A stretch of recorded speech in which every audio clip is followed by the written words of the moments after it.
Types of ভার্বসের মধ্যে verbs আরও কয়েক রকম হয়ে থাকে। Transitive verbs, intransitive verbs, finite verbs, non finite verbs. আজকে আমরা দেখব just transitive verbs are intransitive verbs.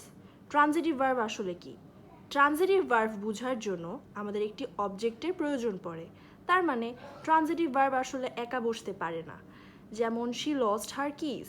আমরা যদি এখানে শি লস্ট লিখতাম তাহলে আমাদের মনে একটা প্রশ্ন আসতো, সে কি হারিয়েছিল, যার জন্য হার কিস যেটা অবজেক্ট সেটার প্রয়োজন পড়েছে। আমি নিচে দিয়ে লিখেছি শি লস্ট হোয়াট। ট্রানজিটিভ ভার্বটি হচ্ছে লস্ট। লস্টের পরে আমার হার কিস অবজেক্টটার প্রয়োজন পড়েছে। ইনট্রানজিটিভ ভার্ব, এই ভার্বগুলোর পরে ইউজুয়ালি আমাদের অবজেক্ট না থাকলেও হয়, অবজেক্ট ছাড়াই সেন্টেন্সটি পুরোপুরি বোঝা যায়। দ্য বেবি স্লেপ্ট, এরপরে আমার আসলে প্রশ্ন করার থাকে না দ্য বেবি স্লেপ্ট হাউ, তার মানে বেবিটি কিভাবে ঘুমাচ্ছে।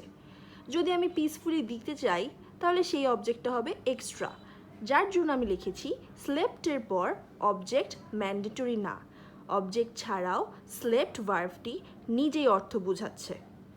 ট্রানজিটিভ এবং ইনট্রানজিটিভ ভার্ব একেবারে বুঝতে চাইলে ট্রানজিটিভ ভার্বের পরে অবজেক্টের প্রয়োজন, ইনট্রানজিটিভ ভার্বের পরে কোনো অবজেক্টের প্রয়োজন পড়ে না। অবজেক্ট দিলে সেই অবজেক্টে হবে এক্সট্রা।